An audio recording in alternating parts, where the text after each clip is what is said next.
আসসালামু আলাইকুম, স্বাগত জানাচ্ছি আরটিভির রাতের সংবাদে। আপনাদের সঙ্গে আছি আমি সিনথিয়া রহমান।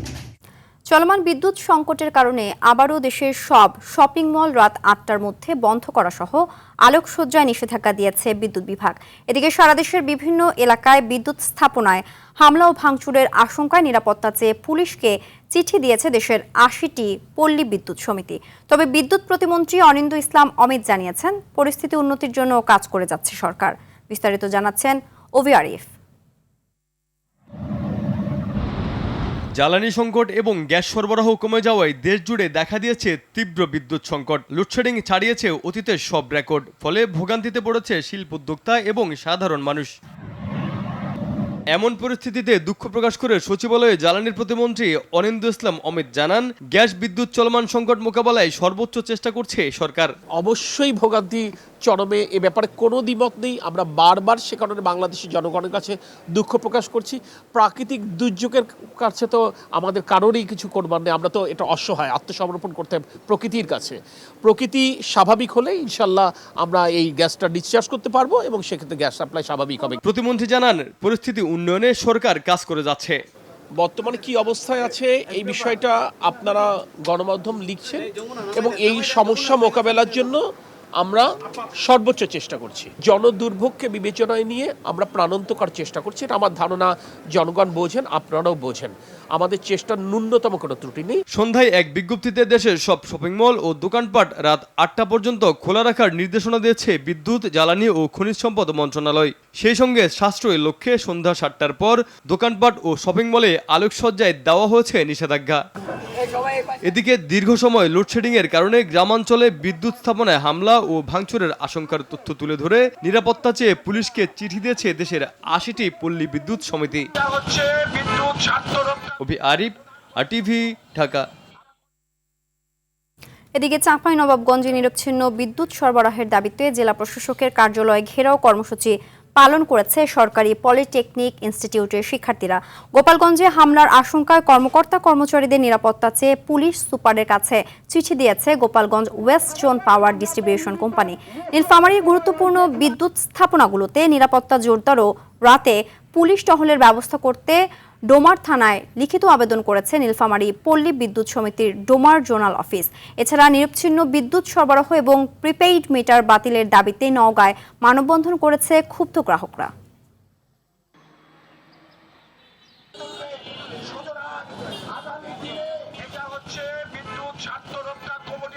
এক ঘন্টা থাকে, এক ঘন্টা থাকে না, এরকম অর্ধেক, বেশিরভাগ সময় থাকে না।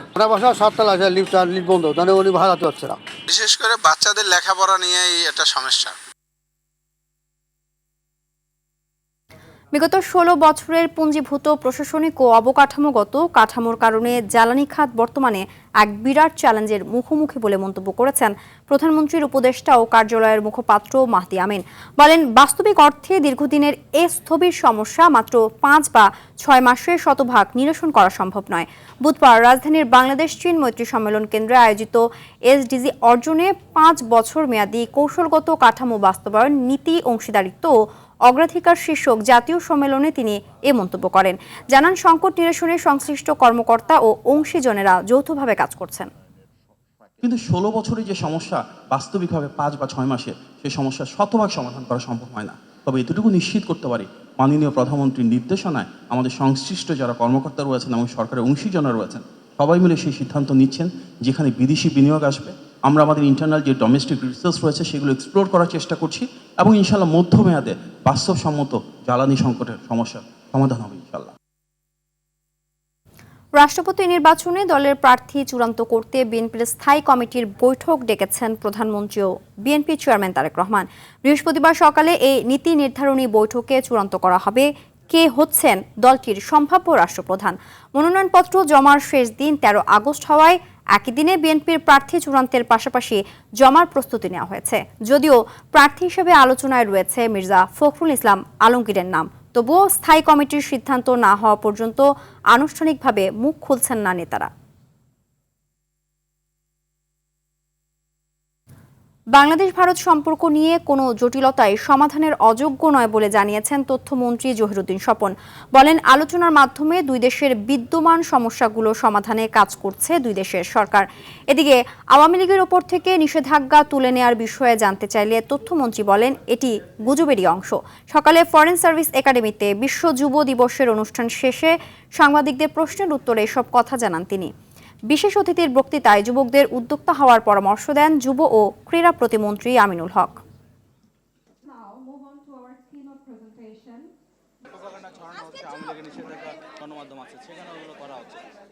ভারতের রাষ্ট্রদূত নিজেই আমাদের মাননীয় প্রধানমন্ত্রীর সঙ্গে কথা বলে বেরিয়ে বলেছেন, দুই দেশের এমন কোনো সমস্যা নাই যা সমাধান করা যাবে না। কথা বলেই তিনি ভারতের প্রধানমন্ত্রীর সঙ্গে দেখা করতে গিয়েছেন।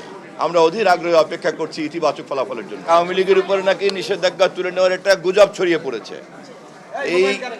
এই ধরনের কোনো গুজব এখন পর্যন্ত সরকারের কানে আসেনি। যে গুজব কানে আসে নাই সে বিষয়কে আমরা এখন পর্যন্ত কগনিজেন্সে নিতে চাচ্ছি না। ৭১কে মুছে দিতে চেষ্টা করছে একটি রাজনৈতিক দল। পলাতক ফ্যাসিবাদকে খুশি করতেই দলটি এ কাজ করছে কিনা এমন প্রশ্ন রাখেন প্রধানমন্ত্রী তারেক রহমানের রাজনৈতিক উপদেষ্টা রুহুল কবির রিজভী। ঢাকা মহানগর উত্তর বিএনপির আয়োজনে আরাফাত রহমান কোকোয়ের ৫৭তম জন্মবার্ষিকীতে তার সমাধিতে পুষ্পস্তবক অর্পণ, দোয়া ও মোনাজাত শেষে এসব কথা বলেন। ৭১কে মনে প্রাণে ধারণ করে বিএনপি। ৭১, ৮৬, ৯০ সব আন্দোলনে একটি রাজনৈতিক দল দেশের মানুষের সঙ্গে শত্রুতা করেছে। দলটি এককভাবে জুলাইয়ের কৃতিত্ব নিতে চায় বলেও অভিযোগ করেন রুহুল কবির রিজভী। ৭১কে ছোট করার জন্য, ৭১কে ইতিহাস থেকে মুছে দেওয়ার জন্য বর্তমানেও কোনো রাজনৈতিক দল প্রচেষ্টা চালাচ্ছে। ৭১ স্বাধীনতা মুক্তিযুদ্ধের সাথে যে নামটি অবিচ্ছিন্নভাবে জড়িত, শহীদ রাষ্ট্রপতি জিয়াউর রহমান স্বাধীনতার ঘোষক, তাকে মুছে ফেলার একটা খুব গভীর চক্রান্তের প্রচেষ্টা চলছে। আমি বলি যে কাকে খুশি করতে চাচ্ছেন? নিশ্চয়ই পলাতক ফ্যাসিস্টকে খুশি করার জন্যই কি আপনারা এই কাজগুলো করছেন? এই প্রশ্ন তো আজকে জনগণের, এই প্রশ্ন আজকে মানুষের মুখে মুখে। কার্যক্রম নিষিদ্ধ আওয়ামী লীগের সাধারণ সম্পাদক ওবায়দুল কাদেরের দায়িত্ব জ্ঞানহীন বক্তব্যে ১৪০০র বেশি মানুষ হত্যাকাণ্ডের শিকার হয়েছেন বলে মন্তব্য করেছেন চিফ প্রসিকিউটর আমিনুল ইসলাম। জুলাইয়ের মানবতাবিরোধী অপরাধ মামলায় ওবায়দুল কাদের সহ ৭ আসামির বিরুদ্ধে রাষ্ট্রপক্ষের যুক্তি উপস্থাপন শেষে কথা বলেন তিনি। চেয়েছেন আসামিদের সর্বোচ্চ সাজা। জিয়াম মাহমুদের রিপোর্ট। জুলাই আন্দোলনে ৬ সমন্বয়ককে ডিবি অফিসে ধরে নেওয়া সহ সে সময়ের পরিস্থিতি নিয়ে ওবায়দুল কাদেরের সঙ্গে ডিবির সাবেক প্রধান হারুনুর রশিদের কল রেকর্ড এটি। জুলাইয়ের মানবতা বিরোধী অপরাধ মামলায় ওবায়দুল কাদের সহ ৭ আসামির বিরুদ্ধে রাষ্ট্রপক্ষের যুক্তি উপস্থাপনের শেষ দিনে এজলাসে বাজিয়ে শুনিয়েছে প্রসিকিউশন। তার জন্য স্যার প্রতিদিন স্বরাষ্ট্রমন্ত্রীর বাসায় মিটিং হয়, প্রতিদিন স্বরাষ্ট্রমন্ত্রীর বাসায় মিটিং, স্বরাষ্ট্রমন্ত্রী থেকে যা নির্দেশ দেয় সেটা আমি করি, যা নির্দেশ সেটা আমি করি। আমি বলছি যে ওই তুমি যাদেরকে ওখানে হেফাজতে রাখছো তাদের ফেজ কি আছে? এরা ওখানেই আছে, এখানেই আছে স্যার। ওনারা যা বলবে সেটাই হবে স্যার। স্যার এটা তো স্বরাষ্ট্রমন্ত্রী তার ওইখানে মিটিং এ সিদ্ধান্ত যা দিয়ে তাই করে, এটা করতে পারবো না তো, করতেছি না তো স্যার। দুপুরে ষষ্ঠ দিনে যুক্তি তুলে ধরে শেষ হয় রাষ্ট্রপক্ষের যুক্তিতর্ক উপস্থাপন। বৃহস্পতিবার আসামি পক্ষের পালা। সাক্ষ্য ও তথ্যপাত্রের মাধ্যমে অভিযোগ সন্দেহাতীতভাবে প্রমাণ করতে পেরেছেন বলে দাবি চিফ প্রসিকিউটরের। এই মামলার মধ্যে অনেক শহীদের আত্মীয় স্বজন তারা সাক্ষী দিয়েছে, অনেক এক্সপার্ট যাদের ভিডিও রেকর্ড অথবা সিডিআর যারা বিভিন্ন ফরেন সাক্ষী পেয়েছে, ফরেনসিক রিপোর্ট তারা যারা দাখিল করেছিল সেই সাক্ষ্যগুলো দিয়েছে। তো সব কিছু মিলিয়ে এইটাই আমরা প্রসিকিউশনের পক্ষ থেকে একটা ওয়েল প্রুভড কেস, আমরা সন্দেহাতীতভাবে এই কেসটি সাক্ষ্য প্রমাণ দিয়ে, তথ্য প্রমাণ দিয়ে আমরা প্রমাণ করতে পেরেছি।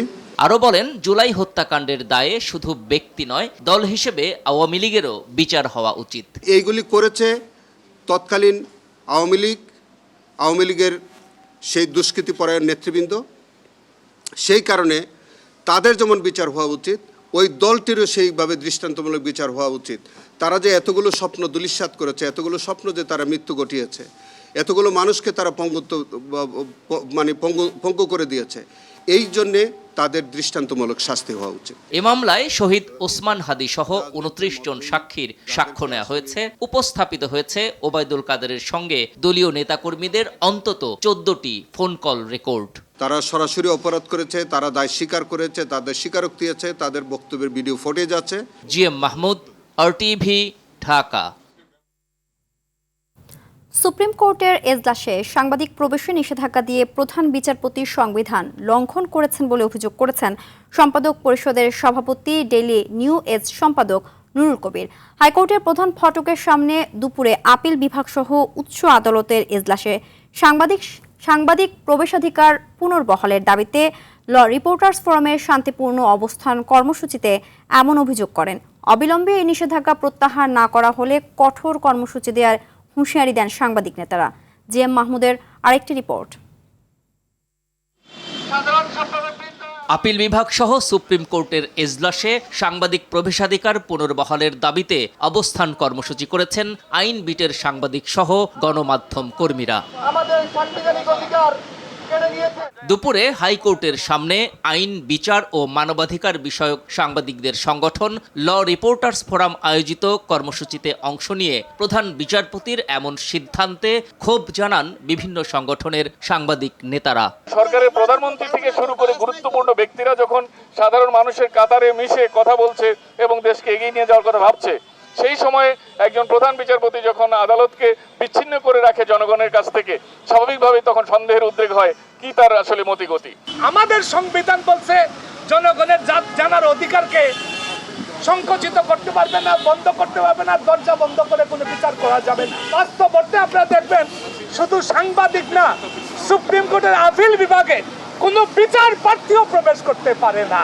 এতে অংশ নিয়ে নাগরিকদের তথ্য পাওয়ার সাংবিধানিক অধিকার নিশ্চিতে অবিলম্বে নিষেধাজ্ঞা তুলে নেয়ার আহ্বান জানান সম্পাদক পরিষদের সভাপতি, ডেইলি নিউ এজ সম্পাদক। যারা রাশিয়ান হিসেবে বাংলাদেশের সংবিধান তাদেরকে স্বীকৃতি দিয়েছে, তারা যখন দিনের পর দিন, মাসের পর মাস জানবার পরও যেই ভুল কাজটি তারা করে যাচ্ছেন, তার দিক থেকে তারা সরে আসবেন আমরা আশা করি।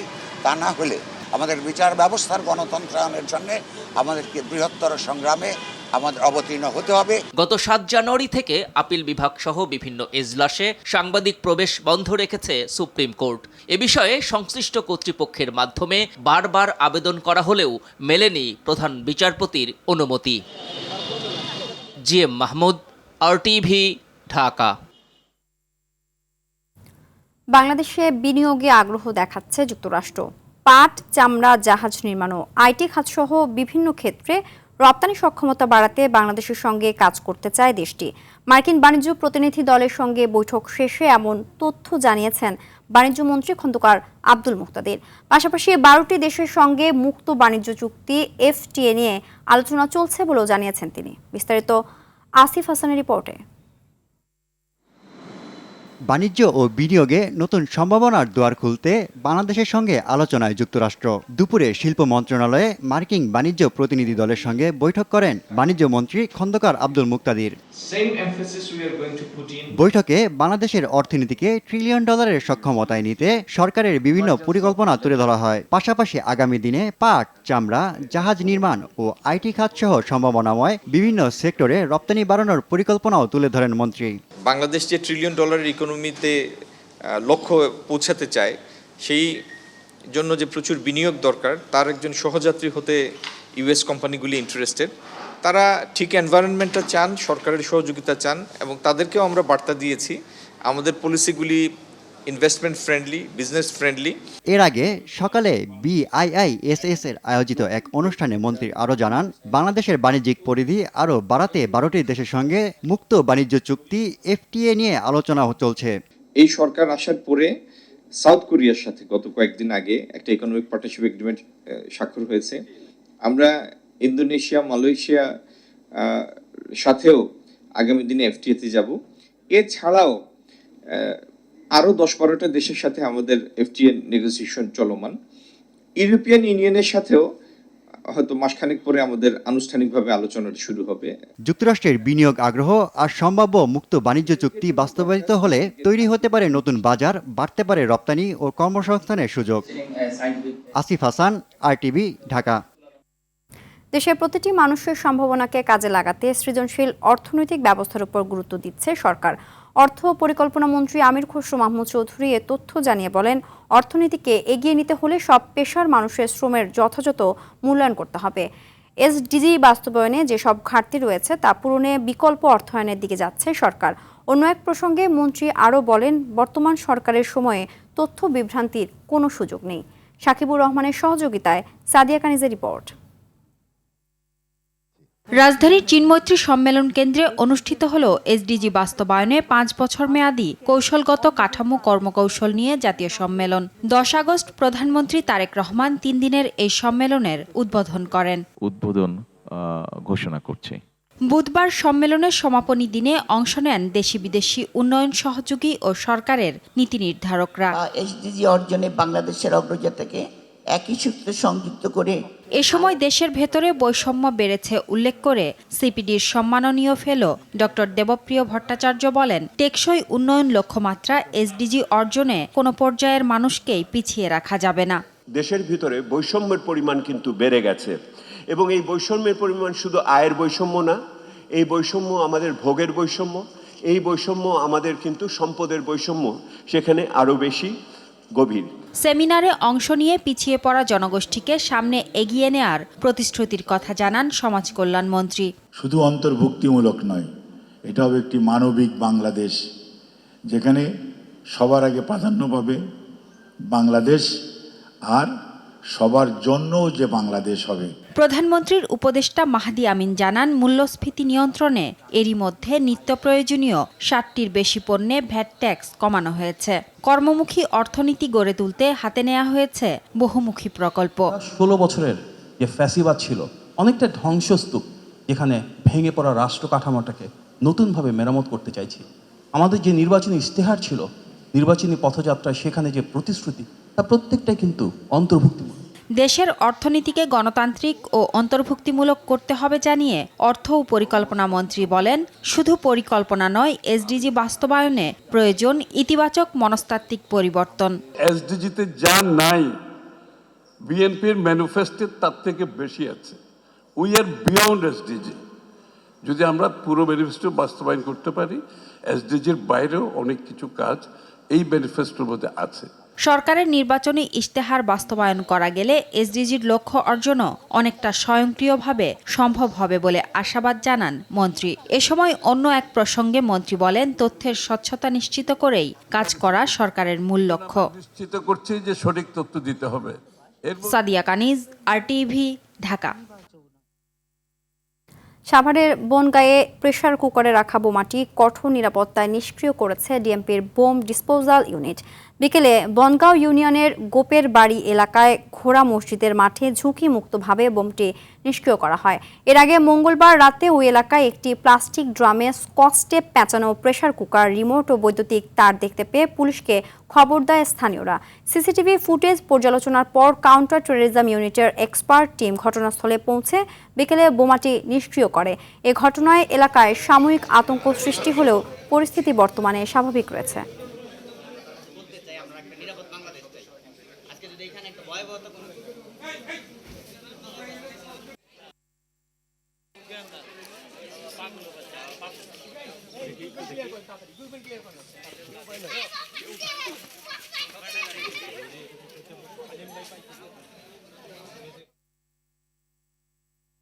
বরিশালের জেলা ও দায়রা জজ আদালত চত্বরে ককটেল সদৃশ্য বস্তু বিস্ফোরণের ঘটনা ঘটেছে।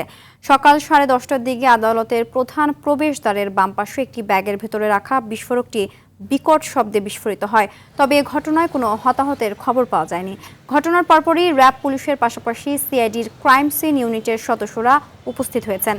ডিবি পুলিশ সহ আইনশৃঙ্খলা বাহিনীর সদস্যরা আদালত চত্বর ঘিরে ফেলে তল্লাশি অভিযান শুরু করে।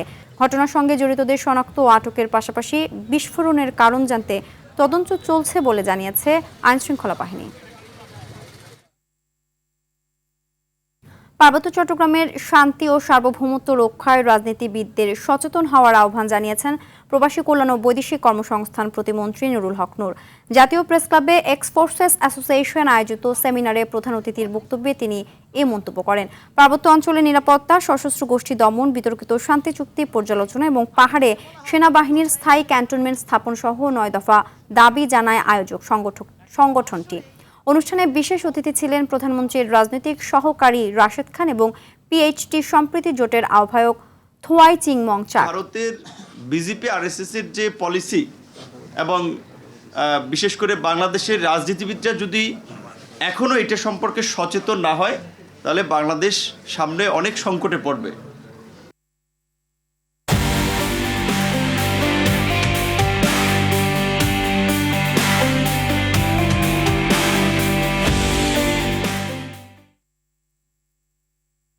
আইডিএলসি পরিবর্তনের পথে বাংলাদেশ।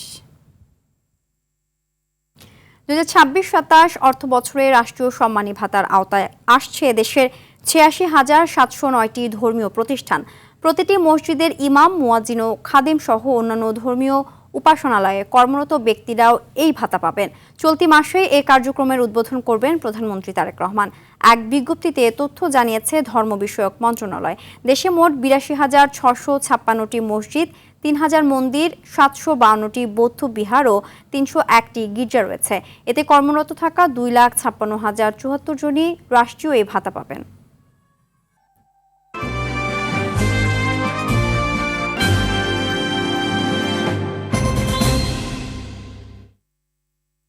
ন্যাশনাল লাইফ ইন্স্যুরেন্স আন্তর্জাতিক সংবাদ। ইয়েমেনের মোখা এবং মারিব অঞ্চলে সৌদির সামরিক ক্যাম্প, অস্ত্রাগার ও কমান্ড সেন্টার লক্ষ্য করে ক্ষেপণাস্ত্র ও ড্রোন হামলা চালিয়েছে ইয়েমেনি সশস্ত্র গোষ্ঠী হুথি।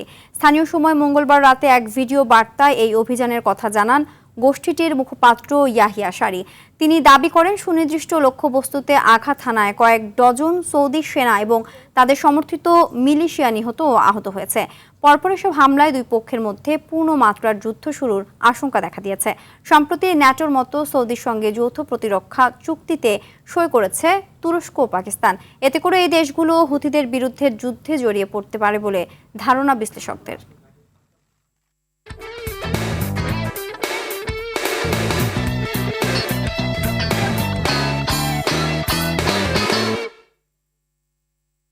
খেলার খবর। দীর্ঘ অপেক্ষার অবসান ঘটিয়ে 23 বছর পর অস্ট্রেলিয়ার মাটিতে টেস্ট সিরিজ খেলতে নামছে বাংলাদেশ। আইসিসি টেস্ট চ্যাম্পিয়নশিপের অংশ হিসেবে অস্ট্রেলিয়ায় 2 ম্যাচের টেস্ট সিরিজ খেলবেন টাইগাররা।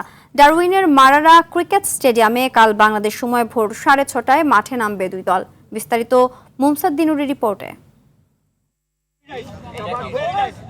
বাংলাদেশের বহু প্রতীক্ষিত অস্ট্রেলিয়া সফর। 2003 সালে যে মাঠ বাংলাদেশকে অস্ট্রেলিয়ার ক্রিকেট বাস্তবতার সঙ্গে পরিচয় করিয়েছিল, 2026 সালে সেই মাঠেই অজিতের বিপক্ষে আবারও লড়াইয়ের জন্য প্রস্তুত টিম টাইগার্স। ম্যাচের আগে বাংলাদেশ শিবিরে স্বস্তির খবর, ফিটনেসের নাটকীয় উন্নতিতে প্রথম টেস্টের সেরা একাদশে থাকছেন wicket keeper batter Liton Das.